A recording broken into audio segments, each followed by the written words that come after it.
Fire and Water, track 1, side 1, Fire and Water, the twin lead guitar solo. Now I can hear somebody's voice saying Fire and Water doesn't have a twin lead guitar solo. In relation to something like Wishbone or Thin Lizzy or The Allmans, you're right, it doesn't, but it has two solos that are going on concurrently, right? There's lots of reasons that, maybe a band playing this song, and I've heard loads, wouldn't do it. The main one being you might just have one guitarist. Even if you've got two guitarists in the band, you might want the other guy going playing that chord and then your big Paul voicing. Just to give it that sort of middle, right? But there are two guitar solos. I would say it's analogous to Andy Powell's solo on Throw Down the Sword for Wish My Ash, where you've got two separately recorded guitar solos that are on the album, if you like, at the same time. And this is how this works, right? So after the second chorus, the big chorus, I'm taking it to be Fire and Water, that bit, right? The Fire and Water, you've got to take Paul voicing, right? Go into the guitar solo. Now it comes in slightly early, so it doesn't come in on the 1. You can hear it before this. This is guitar part 1. Now I'll do another video on the alternative solo. I'm sorry to make this so complex, but do a video on the other solo, just on the off chance if you wanted to learn them both, just for the joy of it. If you wanted to play it with one of your friends, or if you're in a 2-guitar band, you wanted to play Fire and Water by Free, and you wanted to get it right as in the studio version and play both of those, right?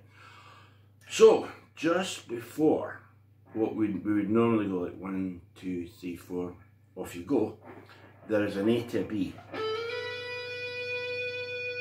Right, now we want this to sustain, even at half a watt.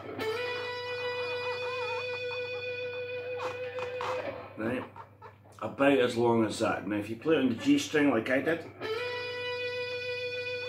then give it as much sustain as you can with your hand, or on the B.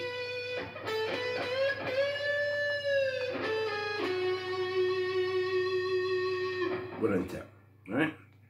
So that means what we're playing is A to B, let sustain, bend the B, and then A flatish up, right? At stage volume, it'll sustain fine, I'm playing in my front room with Ted, and it's a little harder to get a long sustain, but that's actually long enough, And the bend, right? We're now going to play something that is, if you like, slightly of dubious pitch. Now I don't want to say it's out of tune because it sounds great. And I'll show you what I mean first. At this point Paul played. Now if you've listened to a lot of Free stuff, you will have heard.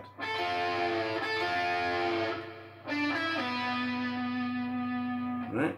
So this note, the E that might conceivably go up to F sharp, is like, it's kind of in between. Right? So to get that, I think, Paul Kossoff sound, you need to pitch it about.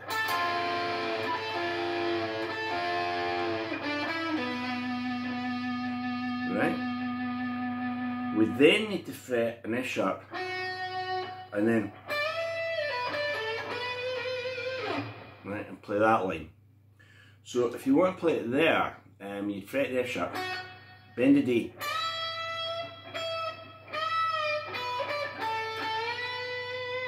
and you'll see the neck pickup suits it far better.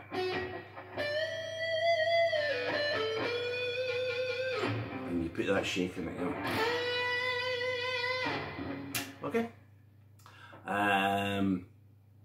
The other guitar solo is going on like wildfire at this point, but this is why this is so sparse, because it's only half of the whole, right?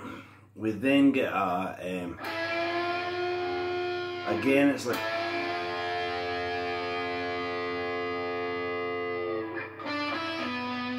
that same lick again that Paul loved.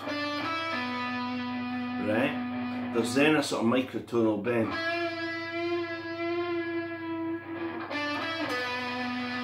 Right? And then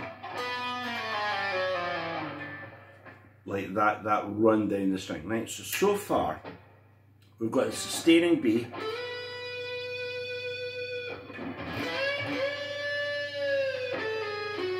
down to the F sharp, right, and then and that vibrato there, you're on the A, right, that lick,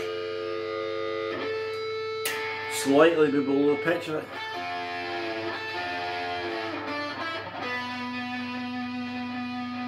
Big space here,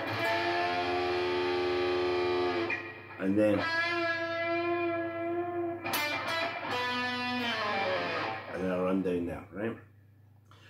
Now I'm not sure what the count is for this. I think you just have to feel it. You know, if you wanted it with a count, you'd have to do something like 2, 3, 2, 3, 4. This is a big one. 2, 3, 4. You see what I mean? There's spaces between all the phrases, right? So far we've got this. I termed it a microtonal lick. I don't know if you'd call it. It's when Paul goes.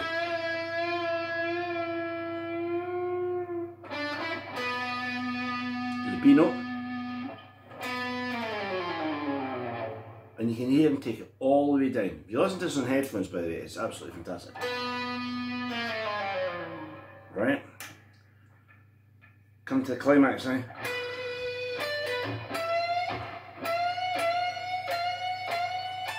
Now at this point, you hear the other guitar go a really high Paul note.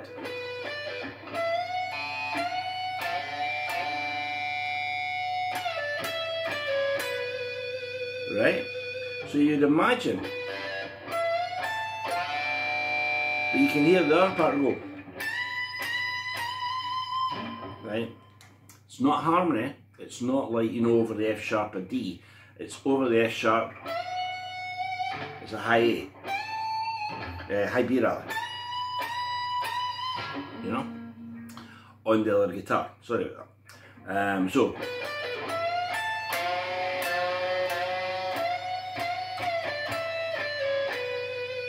and now, what's up?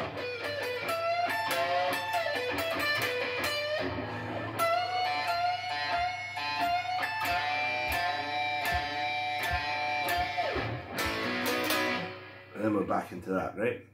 There's a lot going on in this bit. It didn't help that I played the wrong note, but if you can forgive me that. When we go up to the climax,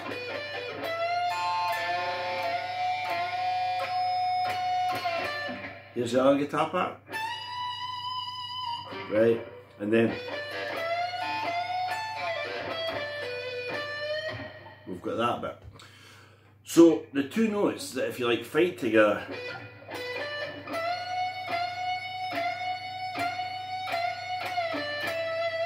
here's the other part.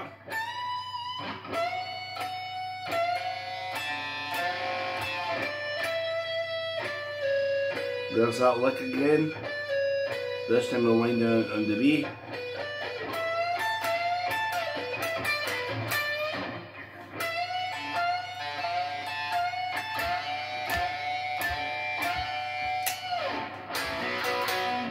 And we're back into that bit, right? Now, hopefully if I can give you a flavour of what I mean by the twin lead guitar solo.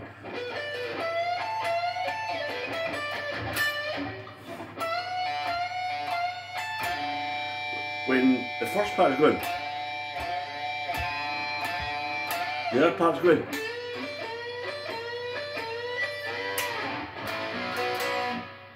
You see what I mean? That goes on through the whole solo. It's very obvious at the climax of it what's happening with the two separate parts, right? I'm finding this quite hard to explain because it's two solos. I mean, you know, it's not like you're in harmony. You're just playing thirds and stuff. It's two solos that are going on at the same time, and they weave in and out of each other's timings. That's the other thing that makes it so different. Difficult. The bit where we're going.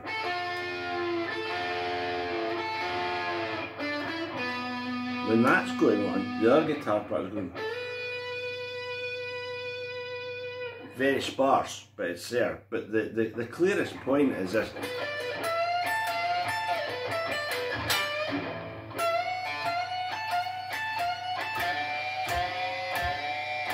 Very Paul Kossoff.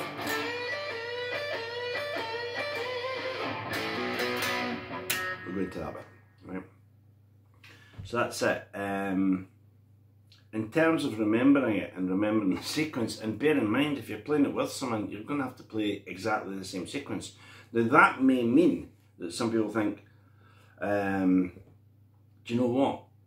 All the feel, all the vibe, all the groove is going to be sacrificed if we're trying to play this exactly on the beat, and it doesn't come on fours. You know, as I say, the initial sustaining note, that comes in before the solo proper starts. So it's on threes and it's on sevens and stuff, and it's on fives, and they weave in and out of each other. And you'd have to listen to it, you know, 1,000 times to have it in your head, dependent on which part you're going to play. I tell you what, it'd be some band who could play the two guitar parts and then on different nights alternate the parts. You know, in other words, you know, I'll play the left channel tonight, tomorrow night I'll play the right channel. That would be some amount of rehearsal, right? But to recap, and this has gone on way longer than I intended it to, but to recap, if you wanted just to remember the sequence, long sustaining note, right, just slide into B, bend to B, shake, let it down then. Now Paul Kossoff was never shy of doing that, but in this case it doesn't. Right? Now you can hear there, the other guitar in your head going, but the main guitar,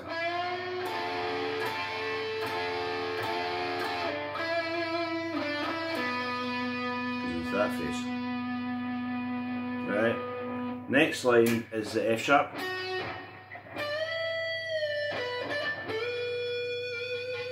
Which you'll recognise from Oh I Wept.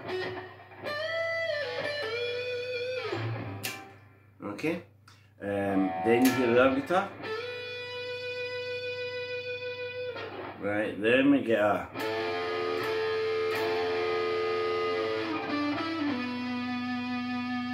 coming back to that lick again.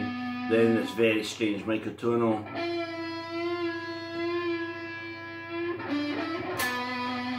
The B goes right the way down,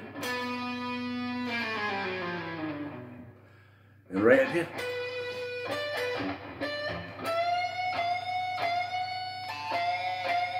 Now when you hear that, you also hear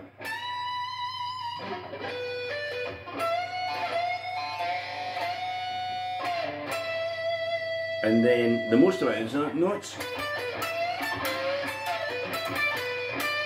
Real Paul stuff. And then the climax.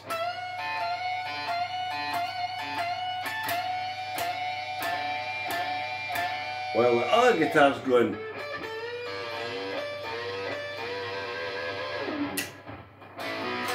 Lover, you turn me on, right? And we're back into that. All I can say is I hope that's been helpful. You don't have to learn that to play it live. You can learn it, as I say, just for the joy of it. It's great to listen to in headphones. So there you go, Fire and Water, twin lead solo. Don't ever let someone tell you there's not a twin lead solo in Fire and Water, because there is.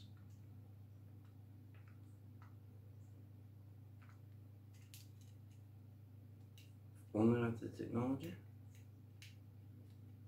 which I think we may have. That's a manual world.